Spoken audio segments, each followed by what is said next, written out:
Donc si je comprends bien, ta chaîne doit être bien encrassée, bien sale, et que tu dois même avoir de la pâte au niveau des maillons de ta chaîne.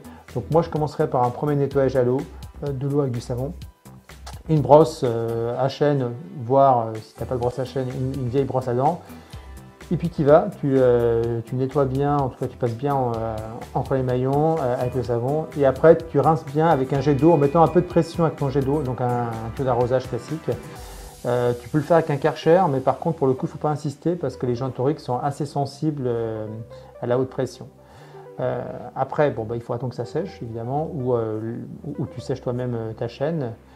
Tu évites de faire tourner ton moteur en même temps parce que pour éviter de te pincer les doigts, en tout cas carrément de t'arracher un doigt avec ta chaîne, donc tu fais plutôt ça moteur coupé. Et tu appliques ensuite un nettoyant en chaîne en spray. Donc là tu as plein de marques différentes, elles se valent à peu près toutes, c'est plus une question de marque, mais un nettoyant chaîne efficace. L'avantage du spray c'est que ça va avoir un peu de pression, donc ça peut te permettre aussi d'enlever les petites particules un peu résiduelles que tu ne vois pas. Mais en tout cas de bien finaliser ton nettoyage.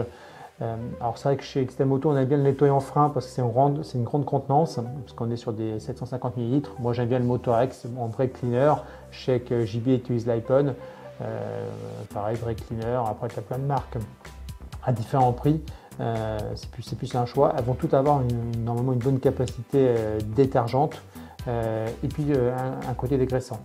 Après, dans les trucs et astuces, c'est vrai que le pétrole désaromatisé fonctionne bien aussi.